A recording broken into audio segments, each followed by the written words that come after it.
สวัสดีครับวันนี้นะครับเราจะมาดูวิธีการเชื่อมต่อกล้องพาโนรามิกแคมเมรา360องศาของเรากันนะครับว่าในการเชื่อมต่อครั้งแรกนะครับเราจะเชื่อมต่อยังไงนะครับก่อนอื่นเลยนะครับให้เราเข้าไปดาวน์โหลดตัวแอปที่มีชื่อว่า Showmo นะครับสะกดคือ SH นะครับ OW แล้วก็ MO นะครับ Showmo ให้ทำการดาวน์โหลดที่ตัว Play Store หรือ App Store นะครับของเรานะครับแล้วพิมพ์คำว่า Showmo ครับนี่นะครับตัวแอปก็จะมีหน้าตาอย่างนี้นะครับเมื่อเราดาวน์โหลดเสร็จนะครับก็ให้เราเปิดแอปได้เลยนะครับในการเชื่อมต่อครั้งแรกนะครับตัวแอปจะทำให้เราทำการลงทะเบียนนะครับก็คือให้เราลงทะเบียนเข้าที่คำว่าสายอัพที่อยู่ทางด้านซ้ายมือตรงนี้นะครับใส่ชื่ออีเมลของเรานะครับที่เราใช้งานอยู่ปกติในชีวิตประจำวันนะครับว่าเราใช้งานอะไรอยู่เพราะว่าหลังจากที่เรากด request ตัว password นั่นนะครับหรือกดคำว่า obtain เนี่ยครับมันจะส่งไอตัวโค้ดนะครับเข้าไปที่อีเมลของเรานะครับให้เราเข้าไปรับตัวโค้ดนะครับที่อีเมลของเราอันนี้ผมส่งเข้า Hotmail นะครับผมก็ต้องไปรับตัวโค้ดที่ Hotmail ของผมนะครับ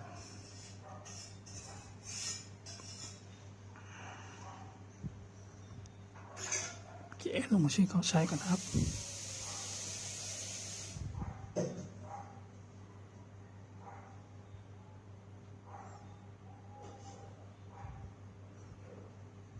สักครู่นะครับเข้าตัวอีเมลก่อนนะ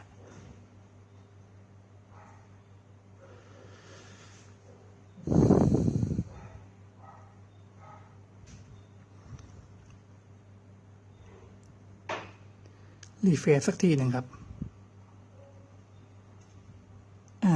ถ้าเกิดในอินบ็อกซ์ไม่มีนะครับมันอาจจะเข้าไปอยู่ในจังเมลก็ได้นะครับให้เราลองดูในจังเมลนะครับ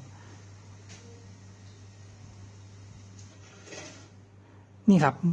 มันจะเขียนว่าแอปโชว์โมงนี่เห็นไหมครับให้เราจำเลขตัว validation code นะครับ6หลักตรงนี้ของผม442นะครับ239นะครับก็นำไปใส่ในตัวแอปนะครับ442239นะครับแล้วก็กด next นะครับโอเคแล้วให้เราทำการใส่พาสเวิร์ดนะครับที่เราจะลงทะเบียนเข้าใช้แอปตัวนี้นะครับ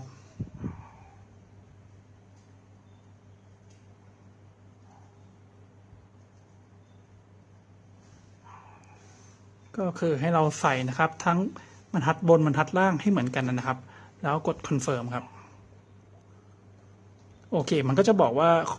ลงทะเบียนสำเร็จนะครับหลังจากนั้นนะครับให้เราทำการเพิ่มกล้องโดยการกดเครื่องหมายบวกนะครับมันก็จะมีลูกศรชี้มาฮะโอเคแล้วเราจะเชื่อมต่อโดยการใช้ wireless นะครับหรือ Wi-Fi นะครับก็กดที่อันแรกนะฮะก่อนอื่นเลยนะครับมันให้เราทำการรีเซ็ตตัวกล้องนะครับเราก็หาเข็มเล็กๆนะครับจิ้มเข้าไปที่ปุ่มรีเซ็ตนะครับมันจะมีเขียนบอกอยู่นะครับว่าเป็นปุ่มรีเซ็ตก็คือปุ่มตรงนี้นะครับกดค้างมันก็บอกว่ากดค้างไว้ประมาณ 1-2 วินะครับ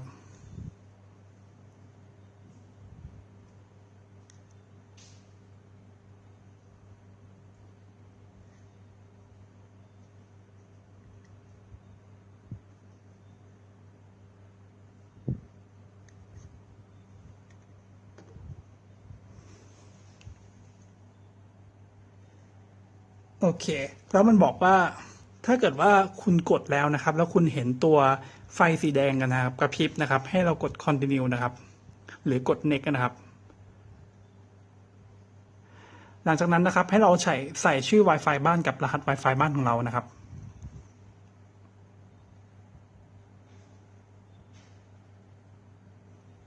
อันนี้ผมใส่เสร็จแล้วนะครับแล้วก็กด next นะครับ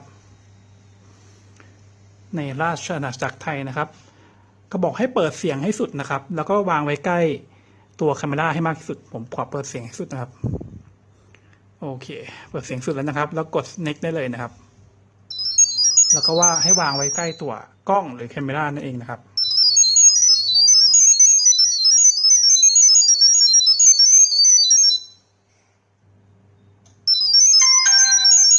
โอเคมันก็จะมีเสียงตึ้งๆนะครับเนี่ยแล้วไฟที่กระพริบเปลี่ยนจากกระพริบสีแดงนะครับเป็นกระพริบสีขีดเป็น เป็นสีเขียวค้างนะครับซึ่งมันก็จะมีความหมายว่ารอการเชื่อมต่อนะครับเมื่อเชื่อมต่อเสร็จแล้วนะครับมันก็จะพูดว่า camera ready นะครับก็คือทำการเชื่อมต่อสำเร็จนะครับแล้วมันก็จะถามว่าให้เราใส่ชื่อของตัว camera นะครับในนี้ผมใส่ว่ามินิ360มินินะครับมินิโอเคแล้วกดโอเคครับนี่เห็นไหมครับเท่านี้ครับกล้องเราก็จะออนไลน์แล้วนะครับแล้วไฟนะครับก็จะเปลี่ยนเป็นสีเขียวกระพริบนะครับซึ่งแปลว่า camera is working นะครับคือกล้องทำงานเป็นปกติแล้วนะครับทีนี้เราจะมาดูลองเข้ามาดูก็กดที่ตัวกล้องนะครับมันก็จะเข้ามาดูนี่หน้ากล้องว่าเป็นยังไงนะครับก็จะมีฟังก์ชันต่างๆครับเหมือนที่เคยอธิบายไปใน